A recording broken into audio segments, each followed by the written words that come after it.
I was standing in the middle of the street at 6 in the morning, cold air biting my face, watching a line of angry neighbors surround a repair crew that literally could not do their jobs. Everyone was talking at once. People were pointing at broken pavement, at dry faucets, at their watches, and just a few yards away in my own driveway sat the reason nothing was getting fixed. My utility truck, parked exactly where it had been every night for years, now tagged with a bright violation notice, slapped across the windshield like a warning label. According to the HOA, my truck counted as commercial equipment and was not allowed to be visible overnight. Never mind that it was registered, insured, and required for emergencies. Never mind that I was the only licensed utility repair supervisor assigned to this entire area. A burst water main had already knocked out service to dozens of homes. Kids were late for school because they could not shower.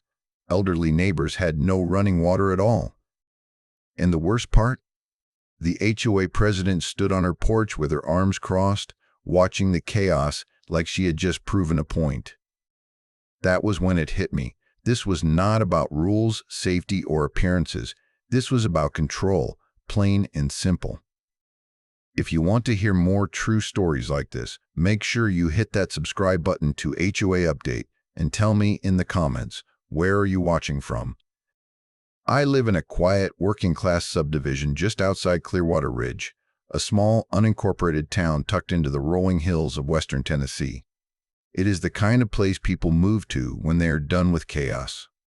Modest homes, tree-lined streets, neighbors who wave instead of stare. Most of us came here for the same reason, stability. The HOA brochure promised clean streets, basic upkeep, and hands-off leadership. They use phrases like protecting property values and community harmony, and at the time, it sounded reasonable. For the first few years, it actually was. I worked for the Regional Water Authority as a field supervisor, which meant my phone was never really off. Water mains do not care what time it is. Pipes burst at 3 in the morning, valves fail during storms, and pressure drops never wait for business hours. Because response time mattered, my utility truck came home with me every night. It was standard practice, fully approved by the county, and something my previous HOA board had never questioned. That truck was not flashy. It was not loud. It was not leaking oil or blocking sidewalks. It sat cleanly in my driveway, clearly marked, locked, and ready for emergencies. Most of my neighbors knew exactly what it was for. More than once, they had benefited from it. Then, Marilyn Whitcomb became HOA president. At first, Marilyn seemed harmless. She was polite in that tight-smiled, overly formal way. She talked a lot about standards and visual consistency. During her first few months, she walked the neighborhood constantly, clipboard in hand, making notes. People joked about it at block parties, but no one really took her seriously. That changed quickly. She began introducing new rules at a steady pace. Paint shades, fence heights, approved lawn decorations. Most of them appeared suddenly, announced through email instead of votes. When people questioned them, Marilyn brushed it off and said the board had discretion. Enforcement was inconsistent, but one thing became very clear very fast. She cared deeply about how the neighborhood looked from the street, not how it functioned. Not how people lived, just how it appeared. My truck caught her attention almost immediately. The first notice arrived folded neatly in my mailbox, written in stiff, formal language. It claimed my vehicle violated community standards by being commercial equipment visible overnight. I laughed when I read it, assuming it was a mistake. I sent a polite reply explaining my job, my on-call status, and the county regulation that specifically allowed utility vehicles at primary residences. Marilyn replied the next day. Her message was short, cold, smiling even through text. She thanked me for sharing my perspective and then said, "The HOA has the authority to set stricter standards than the county." That line stuck with me. I tried to resolve it in person. I caught her one afternoon while she was inspecting flower beds near the entrance. I explained again, calmly, that my truck was essential equipment, that emergencies did not wait, that response times affected real people, including everyone living here. She listened without interrupting. Then she smiled and said, "If everyone made exceptions for themselves, the neighborhood would fall apart." I told her this was not an exception. It was a necessity. She replied, "Necessity does not override appearance." That was when I realized we were not having the same conversation. After that, the notices kept coming. Warnings turned into fines. Fines turned into threats of towing. Each letter quoted vague bylaw language that never actually mentioned utility vehicles. When I asked for clarification, Marilyn responded with carefully worded emails that said a lot without answering anything. Meanwhile, other violations seemed to disappear. The HOA vice president parked a camper on his lawn for weeks without consequence. A board member kept a trailer hitched to her SUV year-round. None of those vehicles received notices. Only mine did. Neighbors started asking questions. Some were confused. Some were annoyed. A few were nervous, worried they might be next. Marilyn brushed off concerns by saying enforcement was ongoing and case by case. What she did not realize was that every letter she sent, every fine she issued, every vague response she gave was drawing a very clear line. This was no longer about community standards. It was about power, about who could be pushed and who could not. And that first violation notice? That was not just a warning. It was a declaration. The letters did not stop after that. They multiplied. Every week, there was something new waiting for me in the mailbox or sitting in my inbox. First came the reminders, written in polite but unmistakably threatening language. Then the fines, each one a little higher than the last. After that, the warnings escalated into outright threats of towing. Every notice quoted the same vague bylaw sections, full of broad phrases like community standards and visual compliance, but never once did any of them clearly mention utility vehicles or emergency equipment. I kept thinking there had to be a point where reason would win. I asked for a face-to-face meeting with Marilyn, hoping that if she actually looked me in the eye, things would change. When we finally spoke, it was in the HOA office, a small room that smelled like stale coffee and printer ink. I brought documentation, county regulations, my employment verification, emergency response guidelines. I laid everything out neatly on the table. She barely glanced at it. Instead, she leaned back in her chair and said, without a hint of hesitation, that if I wanted special treatment, I should consider living somewhere else. I reminded her that I was not asking for special treatment. I was explaining why my job mattered to the entire neighborhood. I told her that when water lines failed or power systems went down, delays affected families, children, and elderly residents. Her response was quick and chilling. "That is not the HOA's problem," she said. From that moment on, the tone shifted completely. There was no longer even the pretense of compromise. The notices became more aggressive. Deadlines were shortened. Language grew sharper. One letter warned that my vehicle could be towed without further notice, even though I was fully compliant with county and state law. Then came the storm. It rolled in late one night, heavy rain pounding the roofs hard enough to shake windows. Wind snapped branches like matchsticks. At around 3 in the morning, my phone rang. A transformer had blown near the edge of the neighborhood. Power was out. Water pressure had dropped. A main line was likely compromised. I grabbed my jacket and ran outside, already mentally mapping the repair steps. That was when I saw it. My truck was boxed in. Bright orange plastic fencing, the kind used at construction sites, had been installed around the driveway. A laminated sign hung from it, flapping in the rain, labeled "Temporary Compliance Barrier." According to the notice taped to the fence, the HOA had taken corrective action to prevent further violations. I stood there in the dark, rain soaking through my clothes, staring at my own truck like it was a hostage. I tried calling Marilyn.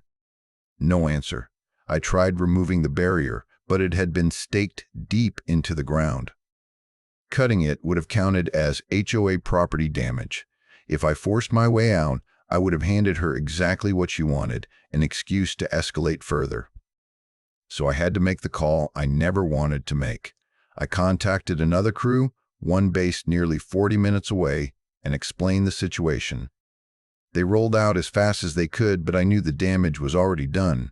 Every minute that passed meant worsening pressure loss, potential pipe collapse, and more homes affected. By the time they arrived, the situation had deteriorated. Dozens of homes were without water. Some lost power completely.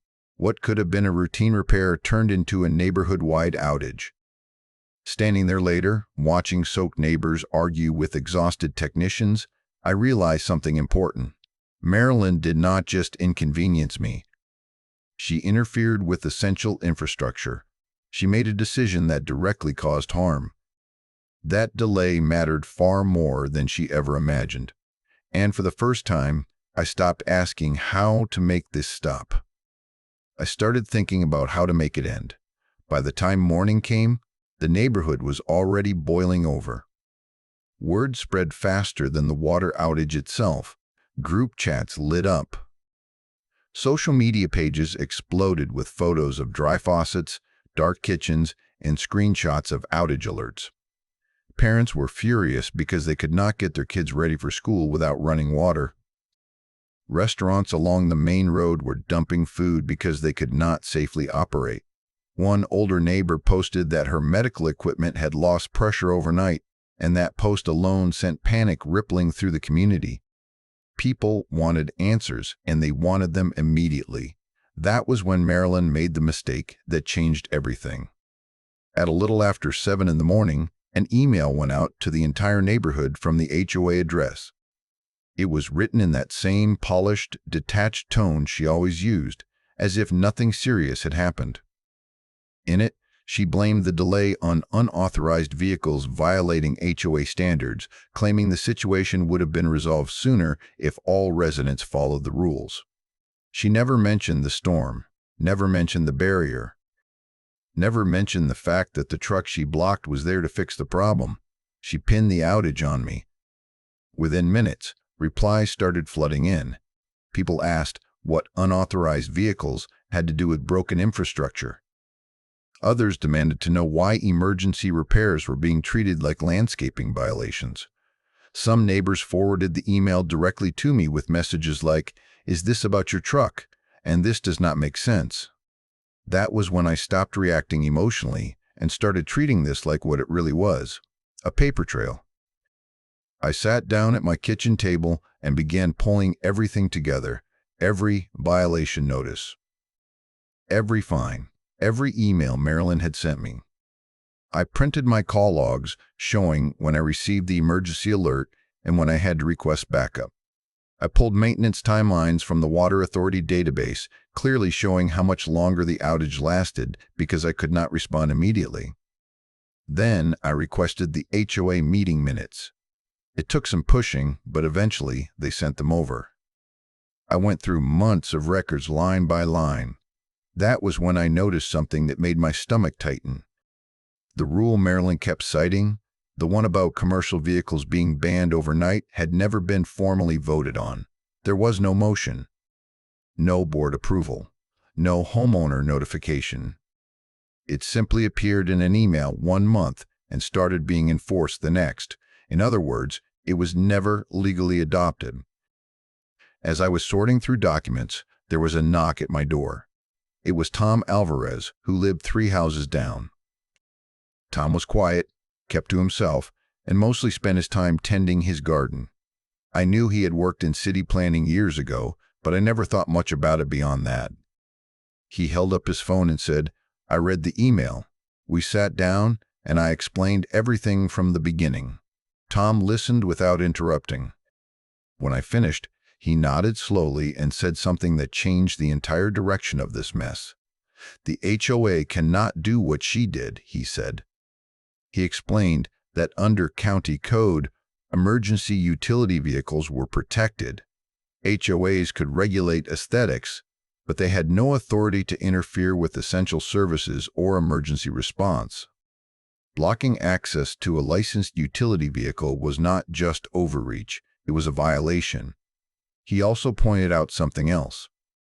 By installing that barrier and delaying repairs, the HOA had exposed itself to liability. Not just organizational liability, but personal liability for board members who authorized the action. That was when the weight of the situation really hit me. This was no longer a disagreement over parking. Marilyn had crossed into territory where real harm occurred, and she had done it in writing, with witnesses and with documentation. Worse, she doubled down by sending that email. Neighbors began knocking on my door throughout the day. Some apologized for not speaking up sooner. Others shared stories of fines and warnings they had quietly paid just to avoid trouble. People were angry, not just at Marilyn, but at themselves for letting things go this far. By evening, the tone in the neighborhood had completely shifted. The fear was gone. In its place was something sharper: determination. For the first time since this started, I understood that trying to keep the peace had only enabled the problem. Marilyn had mistaken silence for agreement and patience for weakness. She believed rules were weapons, not responsibilities. Standing there with documents spread across my table and neighbors asking what came next, I realized something important. I was done defending myself. This was no longer about explaining my job or asking for fairness. This was a fight, and I was finally ready for it. With Tom's guidance, I stopped trying to argue and started filing paperwork. Real paperwork, the kind that does not rely on opinions or emotions. Together, we put together a formal compliance challenge addressed to the HOA, outlining every violation, every undocumented rule, and every instance where Marilyn had acted without board approval. Copies went to the County Utilities Board, the Regional Water Authority, and the County Code Enforcement Office. I included the full incident report from the storm night, complete with timestamps showing exactly how long service restoration had been delayed because my truck was blocked. I expected resistance. What I did not expect was Marilyn's response. Within days, I received a new notice stating that my fines had been doubled. The letter accused me of escalating conflict and misrepresenting HOA authority to outside agencies.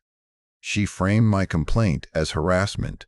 It was aggressive, petty, and reckless. That was her second mistake. The county did not appreciate being dragged into a neighborhood power struggle, especially when essential services were involved. Less than a week after my submission, they launched a formal inquiry. Inspectors requested documents. They pulled outage records. They reviewed communication logs. Engineers from the utilities department examined the repair site and confirmed that the extended delay increased the risk of underground structural damage. One engineer stated plainly that if conditions had worsened, the repairs could have required weeks instead of hours. That statement alone shifted the tone from HOA dispute to public safety concern.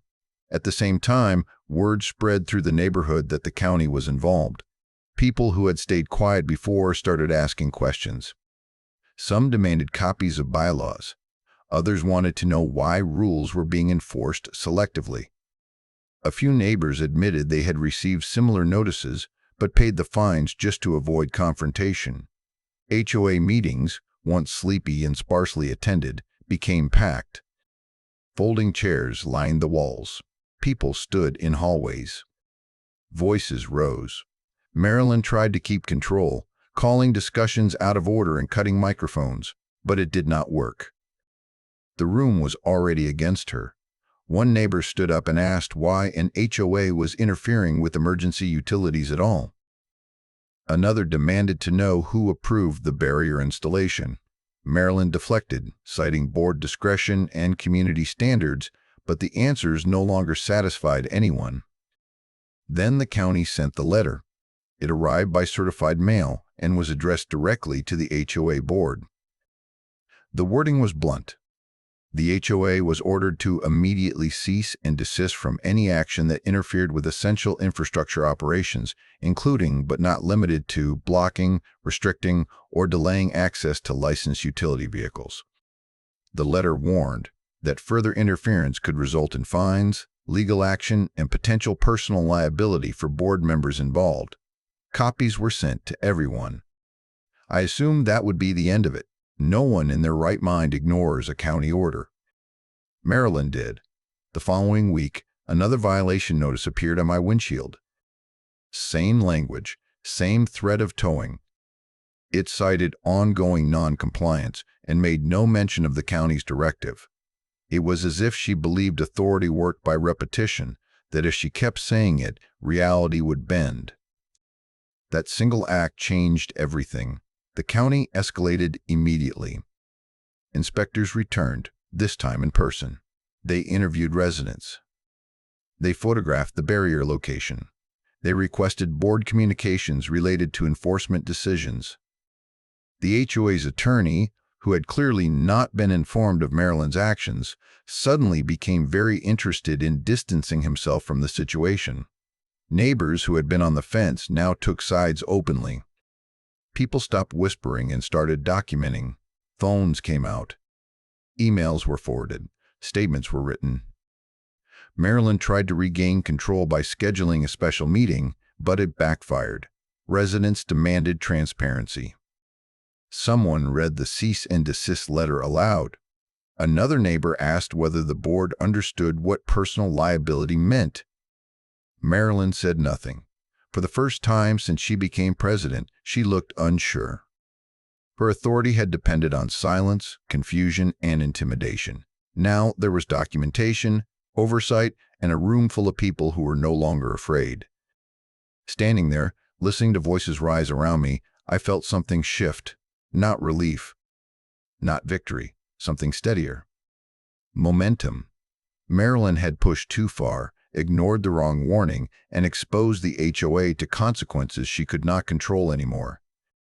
What started as a parking dispute had turned into a full-scale accountability reckoning, and it was no longer in her hands.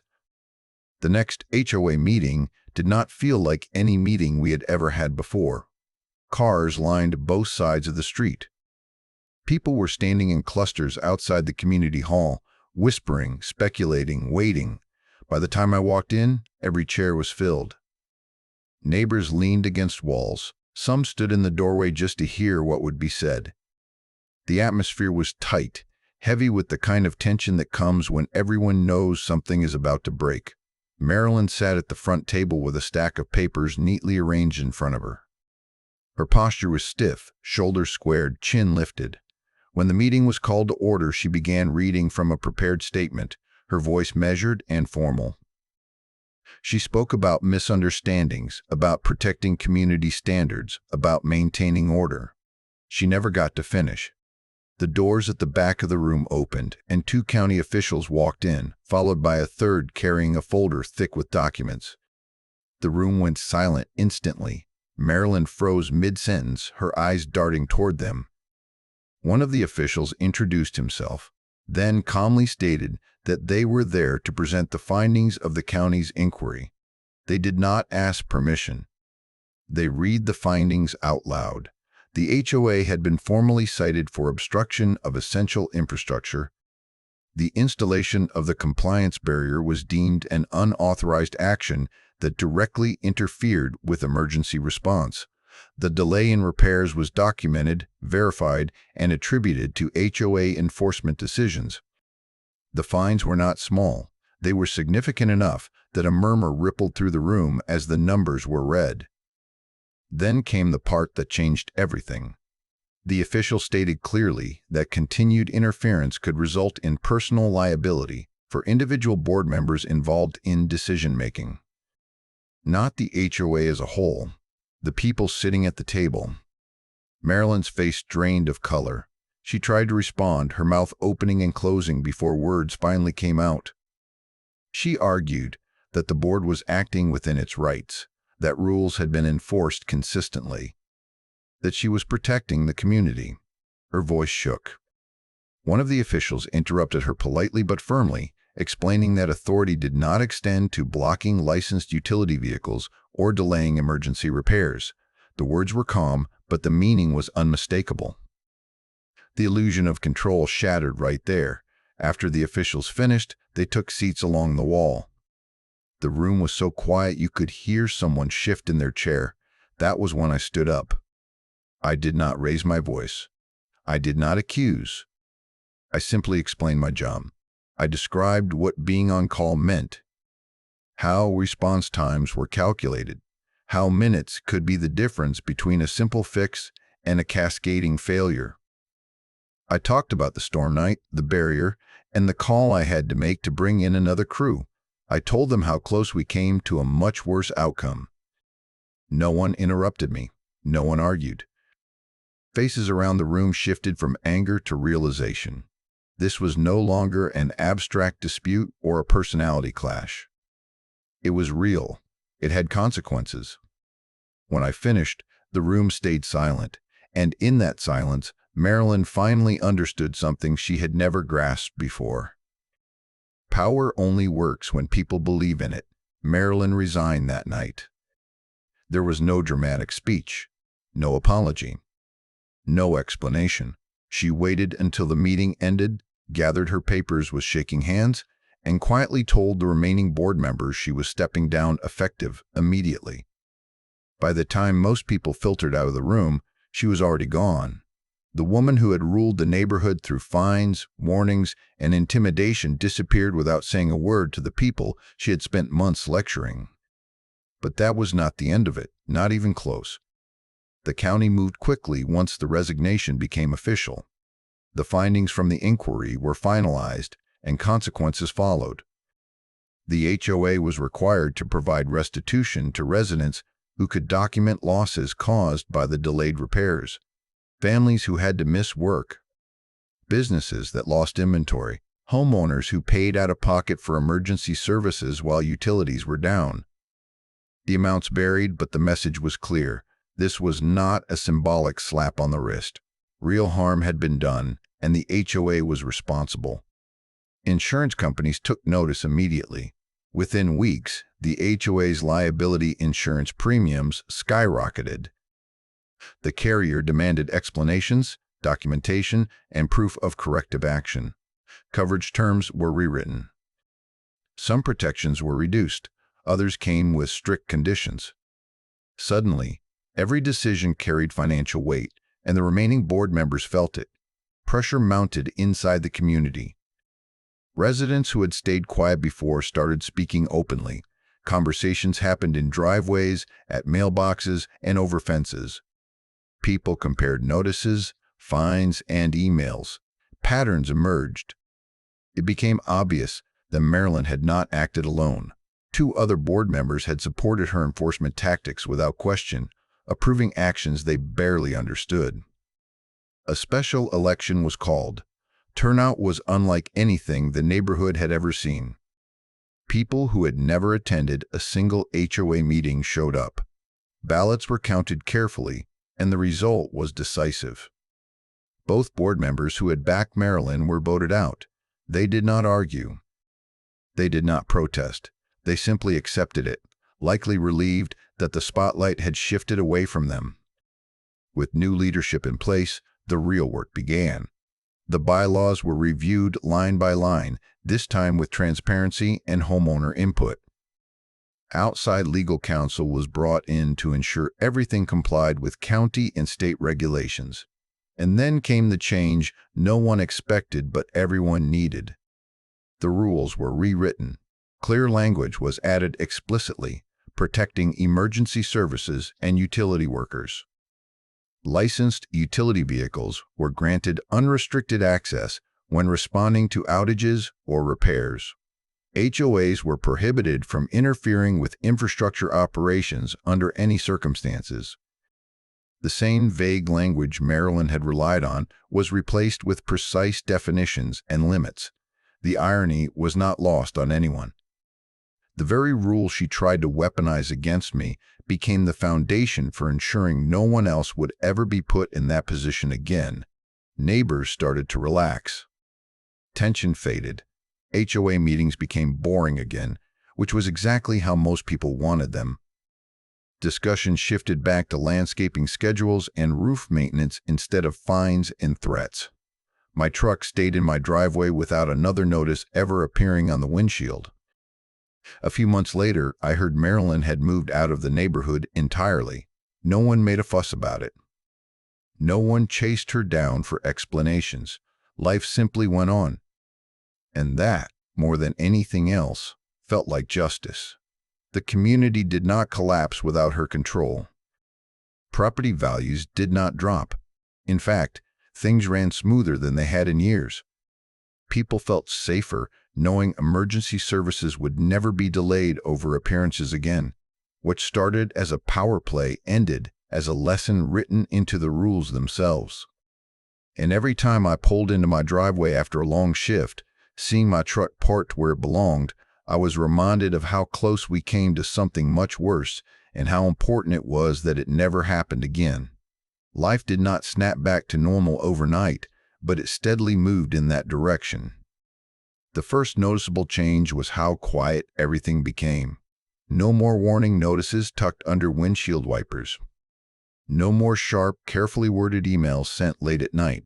My truck stayed parked in my driveway, exactly where it had always been, and no one said a word about it. The absence of conflict felt strange at first, like the calm after a storm when you are still waiting for thunder that never comes. Repairs started happening faster again. When something broke, crews showed up without hesitation. Response times returned to what they were supposed to be, and the constant low-level anxiety I had carried for months finally began to fade. Neighbors noticed too. People started waving again when they walked their dogs. Conversations at the mailbox felt normal instead of cautious. It was as if the neighborhood collectively exhaled. The HOA itself changed in subtle but important ways. Meetings became shorter. Agendas focused on things that actually mattered: roof inspections, drainage issues, routine landscaping contracts. The grand speeches about standards and optics disappeared. Board members asked questions instead of issuing commands. Decisions were documented, discussed, and voted on openly. For the first time since I had lived there, the HOA felt like an administrative body instead of a personal enforcement squad. Accountability had a way of reshaping behavior. The new board made a point of transparency. Financial statements were shared regularly. Enforcement actions required multiple approvals. Homeowners were encouraged to attend meetings, not discouraged. It was not perfect, but it was fair, and that alone made all the difference. About 6 months after the meeting where everything fell apart, Marilyn moved out. There was no announcement, no farewell message. One day her house was quiet, and a week later a moving truck showed up. Some neighbors watched from their windows. Others pretended not to notice. No one confronted her. No one needed to. Her departure felt less like a victory and more like the closing of a chapter everyone was ready to forget. Despite all the warnings and fear-mongering, the neighborhood did not collapse without her. The streets did not fall into disrepair. Lawns were still mowed, homes were still maintained. Property values did not fall. In fact, real estate listings in the area started mentioning community-led HOA as a selling point. People liked knowing they were not buying into a hostile environment. What truly changed was not visible from the curb. It was the understanding that authority came with limits, that rules existed to serve people, not control them, that no one, no matter how confident or loud, could act without consequences when public safety was involved. For me personally, the weight lifted slowly. I stopped checking my email with dread. I stopped bracing myself every time I pulled into my driveway. My job went back to being what it was supposed to be: stressful in the ways emergency work always is, but not made worse by unnecessary interference. Sometimes neighbors would thank me quietly. A nod, a brief word. Others never mentioned it at all. That was fine. I had not done this to be recognized.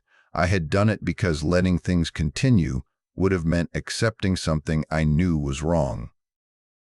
Looking back, what surprised me most was how fragile Marilyn's control had been. It depended entirely on people staying quiet, paying fines, and assuming someone else would step in if things went too far. The moment documentation, oversight, and collective voices entered the picture, it unraveled quickly. The neighborhood did not need a tyrant to function.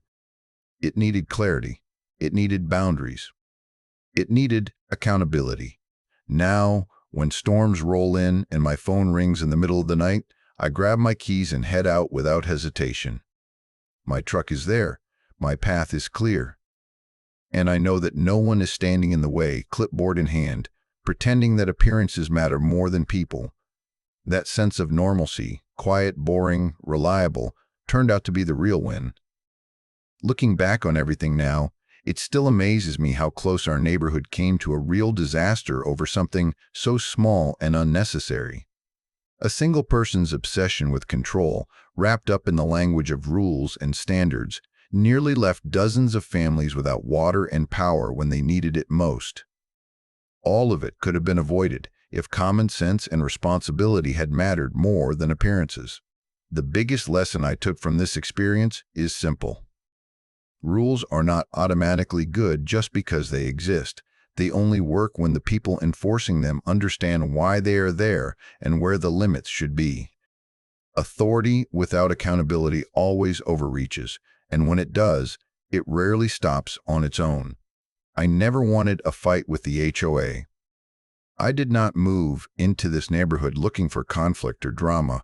I just wanted to do my job and live in peace like everyone else.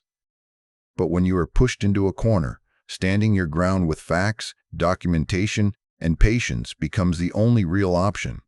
Loud voices and intimidation might work for a while, but they always run out of power when the truth is written down and shared. More than anything, this experience reminded me that communities are not built on fear or control. They work best when people remember they live alongside one another, not above one another. When respect replaces ego, everything runs smoother. If you want to hear more true stories like this, make sure you hit that subscribe button to HOA Update. And tell me in the comments, where are you watching from?